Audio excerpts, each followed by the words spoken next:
Yo, oh, what's good, man? It's your boy, I said we expect one another reaction video, man. We here with Primal Space. How Ford master efficiency, man. Episode Team 24. You're taking your family on a weekend trip to the big city.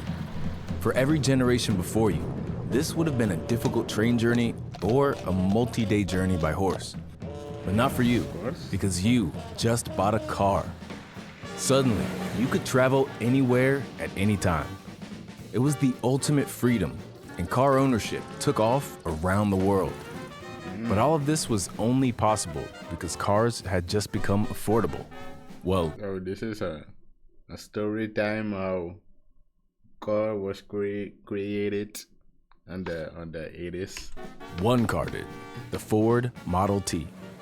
When it launched in 1908, it cost just $850, around $30,000 in today's money. But just a few years later, that price was cut in half, and by 1924, it had fallen all the way to just $260. But the Ford Model T was by no means a special car. The real breakthrough was the factory it was made in. This place was an efficiency machine. Raw materials came in. But nowadays, nobody use them type of cars, bro. That type of cars, nobody use them anymore. Bro. Into the factory, and finished cars left. Instead of cars being carefully handcrafted on a workbench, a constant flow of chassis moved through the factory 24/7, and parts were added continuously. This genius idea took the total assembly time from 12 hours down to this genius idea. So many people are working on cars right here, bro. Nowadays, they just have machine doing them type of stuff, bro. Like, boy, back in the day, bro, you used to work so hard, bro. Idea took the total assembly time from 12 hours down to just 90 minutes, with a new car leaving the factory every 40 seconds. We modeled the entire thing in great detail to show you the genius design of the Ford Model T factory and the incredible engineering that went into mastering mass production.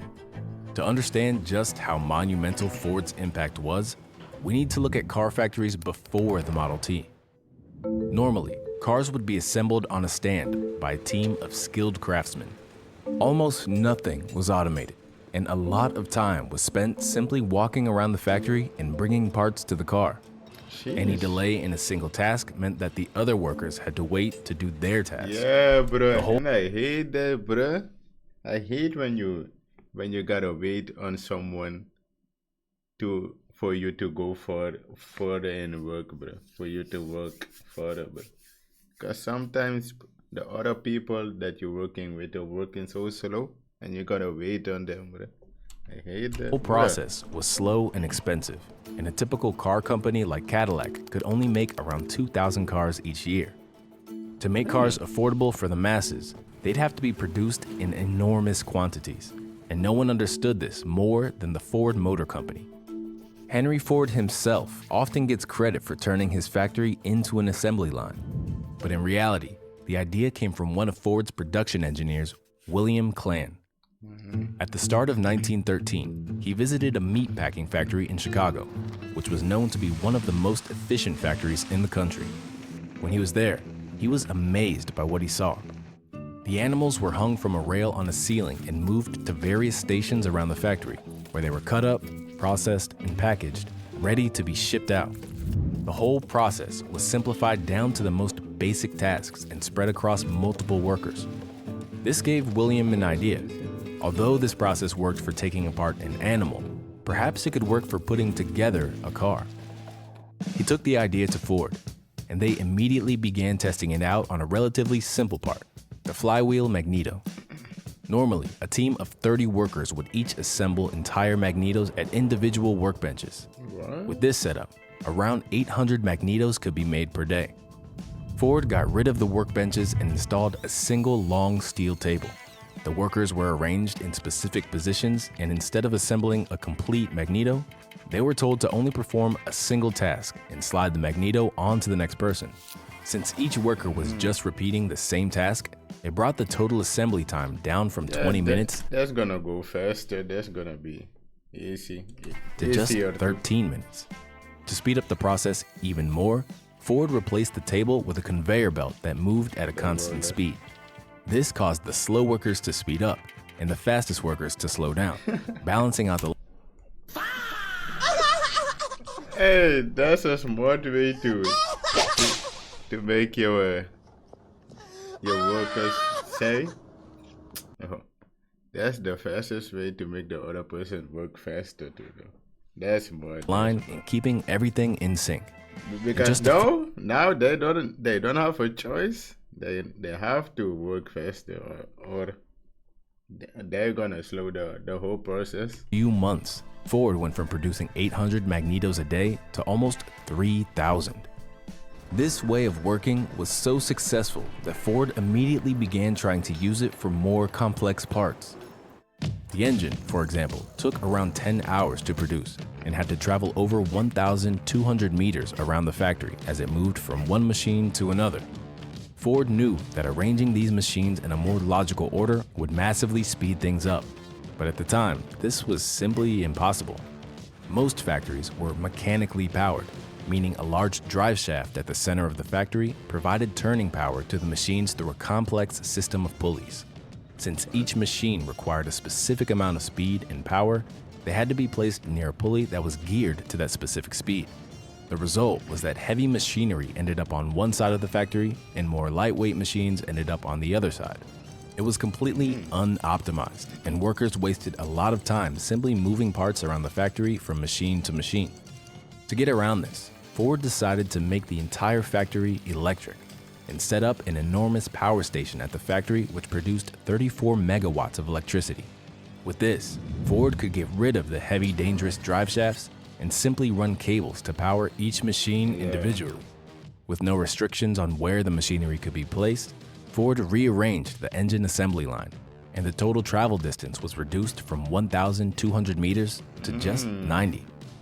Throughout 1913, Ford went crazy, creating new assembly lines, installing custom-made machines, and simplifying jobs down to their most basic tasks. The radiator, which was made up of 95 thin metal tubes, had to be fitted and hand-soldered by a skilled worker. Ford built a machine that arranged the metal tubes and passed them through a furnace to do the soldering automatically. Parts that had to be machined on a lathe first required the workers to screw the part into place and unscrew it when it was finished. Ford redesigned the lathe to have an automatic clamp, which reduced the duration of each task by more than 90%. Thanks to all of this optimization, the total amount of man-hours to produce a single car went from 450 hours to just... There's no way Ford make the machine to do. 150 hours. But there was at least one downside to this new way of working. The work had become so monotonous for the workers that more and more people started to quit. New workers were constantly having to be hired and trained into their role, which started to hurt the overall efficiency of the factory. Henry Ford saw this and decided to do something that would be unimaginable today. He announced that Ford would raise the daily salary for all workers from $2.30. I mean, that's the easy way to make other people work more, bro. 4 cents to $5, and shorten the workday from 9 hours to 8 hours. More $5 a day, bro. You was getting $5, and shorten the workday from 9 hours to 8 hours. This, bro, $5 a day for 8 hours of work. Bro, that's crazy, man. More than 10,000 people turned up the next day to apply for a job, and Ford never had trouble losing workers again. This was headline news all over the country, and it was hard to see it as anything other than a positive. Nowadays, it's easy to imagine how a story like this can be sensationalized and manipulated by the media. That's why I'm happy that Ground News shows you how on the same story from outlets around the world to see the full picture. In order to make the Model T available to the masses, Ford had spent the entire year rearranging machinery and setting up assembly lines with one goal: make as many cars as possible. All of the fixed costs, like the factory and machines, stayed basically the same no matter how many cars they produced. And so the more cars they made, the cheaper. But you can make or make many cars that possible, bro. You can make so many cars, but if people are not buying the car, you're gonna lose a lot of money, bro. There would be, but at the time, none of this had been figured out, and Ford was really pioneering the idea of mass production. By the end of 1913, Ford had more than doubled its daily output, and the price of a Model T had dropped by almost $200. But although Ford had optimized the assembly of thousands of parts, the final cars were still being assembled at stationary workbenches, and this quickly became the bottleneck for the entire production. And so, in 1914, Ford set up the holy grail of factory efficiency, the final assembly line. The idea was simple. All of the sub-assembly lines would feed a constant supply of finished parts into the final assembly line, where they would be mounted onto the chassis as it moved through the factory. The entire assembly process was studied and broken down into 45 individual steps, assigned to 140 workers and spread out across the line. Here's how it worked. Basic chassis would leave a sub-assembly line and enter the start of the final assembly line, where they would get pulled along by a chain-driven sled. As the chassis moved down the line, workers added the front and rear axles, and soon after, the gas tanks, which were conveniently rolled down a chute from a sub-assembly line above. Further down the line, the engine would be dropped into place from an overhead rail that fed the workers with a constant supply of finished engines. The dashboard, steering, exhaust, and pedals would all come together in a quick sequence of tasks. Finished wheels from the sub-assembly line would drop down holes in the floor, and two workers would attach all four wheels to the car. The wheels with wood? The radiators were stored in a raised platform above and would slide down a chute ready for the workers to install. For work that had to be done underneath the car, special creepers were made that could clamp onto the chassis as it moved. This meant that workers could lie down and work on the car with both hands as they got pulled along. After 44 steps, the cars would be driven off the assembly line under their own power onto another assembly line outside the factory. Just above the final assembly line was the body shop. Here, all of the body parts were stamped and assembled into a lightweight piece and moved outside to a platform. The finished chassis would move under this platform, and the body would be lowered on top, completing the entire assembly in just 90 minutes. By the end of 1914, Ford had set up 3 identical assembly lines to raise its daily output from 450 to well over 1,000 cars a day. This increase in production allowed Ford to drop the price of its touring model to just $345 by 1916. But no matter how efficient the factory became, there was still one huge bottleneck. Although the overall labor costs per car were low, most of the cost per car went into buying materials, which were still being purchased externally. Ford realized that if it could control the production of every part, right down to pulling the material out of the ground, it would save enormously on costs and guarantee a constant supply of parts. Ford purchased iron ore mines in Michigan and Minnesota, coal mines in Kentucky, forests for wood, and its own railroad. Ore from the mines was delivered into the factory using its own trains, where it was transformed into steel using furnaces powered by its own coal. In just a handful of years, Ford had That's taken... more though. Man didn't have the ports, so we buy a building that has have the ports instead of paying for them to give. Damn, that's complete more. control of basically every material needed to make the Model T, and it brought the total material cost per car from $590 to just $190. Because now he has unlimited supplies. Ford had mastered the art of mass production. Year after year, it kept producing more and more cars, finally reaching a peak in 1923, when it produced more than 2 million, and its price dropped to just $260. By this point, almost everything inside the factory had been optimized. But Henry Ford had one last idea, an idea that was so significant, it still benefits us to this day. He recognized that the health of his workers made a difference in the overall quality and output of work. Someone that was well rested and refreshed would come to work and do a better job. Of course. At the time, normal factory jobs still required... Imagine you're coming to work tired, bro. You you didn't get enough sleep, bro. Of course you're not gonna have the motivation to stay there and work, bro. You're gonna work slow as fuck, bro. Like what?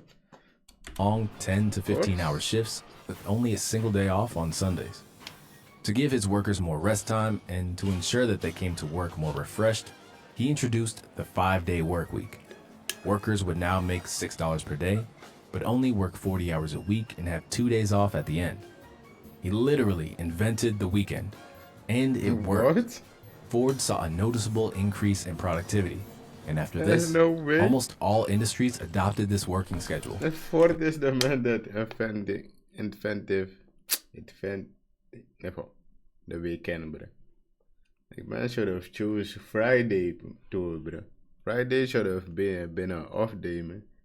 Like you listen. The name said it all, bro. The name said it already. Friday, you has to be free, bro. And it's why we still have it today. What? It's hard to overstate just how impactful Ford's ideas were on our society. Today, almost every manufactured product like TVs, phones, refrigerators, and washing machines are only available in large quantities and at low prices because of the incredible engineering that happened inside this factory. Thanks for watching, and I'll see you in the next video. WW story move. Didn't know that.